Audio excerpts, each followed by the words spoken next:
Hello my friends. This short story is called Bookends. Just a little romantic story really. Bookends. Oh dear, it's that awful man again. Miss Pilkington's alarming thought attacked her as she looked over her glasses. He caught her eye and winked. How rude, she thought. Flippant, that was the word. She hadn't forgotten his rudeness after she had snubbed his offer of a date.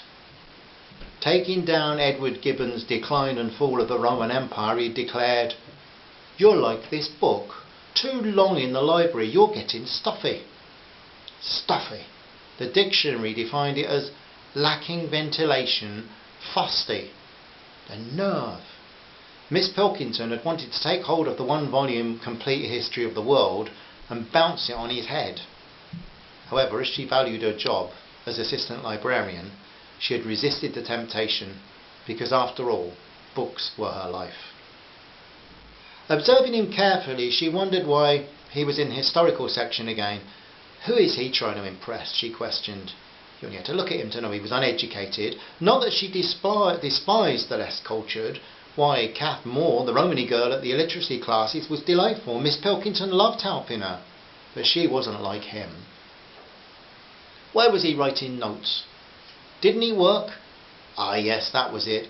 He was lazy. No doubt you'd find him in that awful pub at the corner of Damsel Street on the day he got his dole money. Look at him, staring into space. A waste of space in his dreadful check jumper and jeans. Margaret Pilkington stamped an elderly lady's romance story with aggression, though she smiled at the poor old soul sweetly. Why is it, she asked herself, that he makes me feel so uncharacteristically violent? Suddenly he was upon her. See out there, he gestured toward the door. It's spring, daffodils, birdsong, blue sky and sunshine. Humans love it. You should try it sometime, love.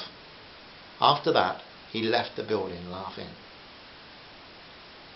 Time you were gone, Margaret, kindly Mr. Jeffries, chief librarian, reminded her. She'd arranged to have an afternoon off. In the park, Margaret found her favourite seat, the one near the lake that allowed a view of the hills. Such a beautiful spot, and this year the forsythia on the hillside was spectacular. Is that a cuckoo calling? Yes, it is. How very thrilling she found this season when everything seemed to explode once more into life. She'd just begun feeding the ducks and swans. Almost a child again, she smiled and now looked closer to 30 than 40 years old. How entertaining the birds were, how peaceful she felt. Someone sat at the other end of the bench. It didn't matter, it was a long bench. She didn't look, but heard the person's approach from the footpath behind her. I see you took my advice. Margaret froze. It was him. Her afternoon was ruined. She determined to ignore him. But he spoke again. Sorry, I'll not disturb you. You do fascinate me, though. Miss Pilkington stiffened. She was resolved to ignore the charm in his voice. He continued, I come here for inspiration. Inspiration? She spoke without intention. Yes, a fine word, that. She looked at him and smiled.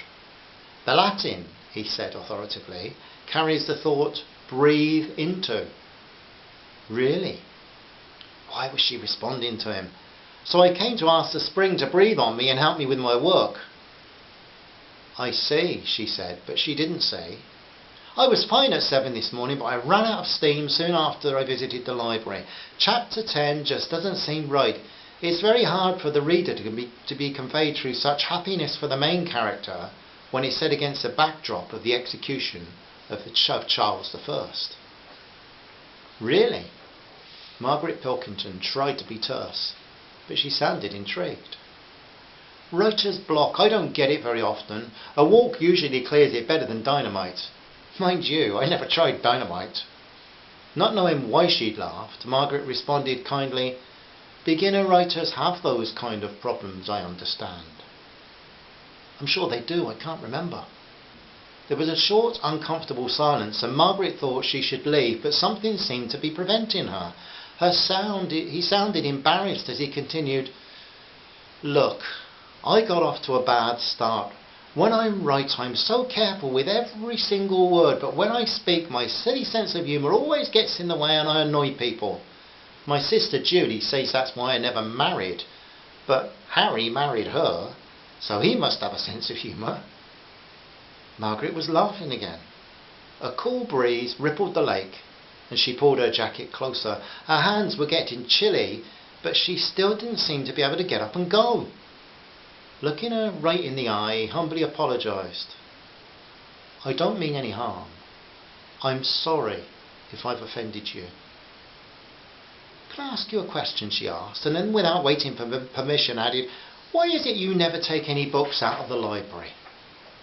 Oh, I only use it for research. I've got my own library, of course, but use our excellent town one as a backup. It's very hard to get published, I understand, she said.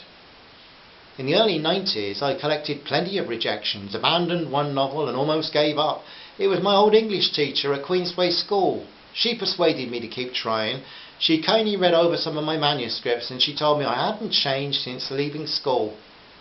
Excellent imagination, terrible spelling was how she labelled me. Then in October 94 my first novel was published and Clare House Publishing asked for 4 more. Oh, you've had some success then. Yes, he seemed very amused. Look, the ducks have forsaken you, it's getting colder, the cafe's still open, can I buy you a coffee as a peace offering? Well, she tried to say no, but her mouth listened to her heart and said, yes, all right then. As they walked, he entertained her with a story about a boyhood prank of his in the park concerning the boats in the boating lake. Collecting 2 coffees and joining her at the table, he asked, what about you? I don't even know your name. Miss Pilkington in her head became Margaret as she spoke, and she even added rashly, my close friends call me Maggie. Had she gone completely mad? I'll call you Margaret for now. Where are you from? Oh, along the Wiley Valley. I went to college and worked in a London Museum of Fine Art for a long time, but Mum died and Dad had a stroke, so I came home. I'm sorry. His sincere brown eyes looked at her and he said, your father is very well blessed to have you. Oh no, I'm crotchety and impatient and stuffy. Please forgive me, I didn't mean it when I called you stuffy. Maybe you were right. Margaret gave him a smile that sent warm shivers down his spine. Taking a deep breath, he dived in. Margaret, do you like music? Yes, very much. What kind? Well, I like classical. She lowered her voice. Don't tell everyone, but I like Pink Floyd and Van Morrison as well. Oh, good for you. Well, listen, I have 2 tickets for a concert. The Bournemouth Symphony Orchestra in Salisbury, playing Beethoven, Brahms and Vivaldi. The old chap I usually take is sick. Would you come with me? He spoke quickly. Nerves were getting at him. Say no and I'll understand. But I will be very disappointed. Margaret was speechless. Contempt had changed into pleasure. He was so handsome, so open, so funny. Well, he asked, it's tomorrow night. I would love to come, thank you. Now she knew that spring had turned her mind inside out. Walking to the car, they exchanged phone numbers. I'll pick you up at 6:30 then, okay? He was on a high now. No more writer's block. Yes, fine, but listen, I don't know your name either. Oh me, I'm Steve Broughton.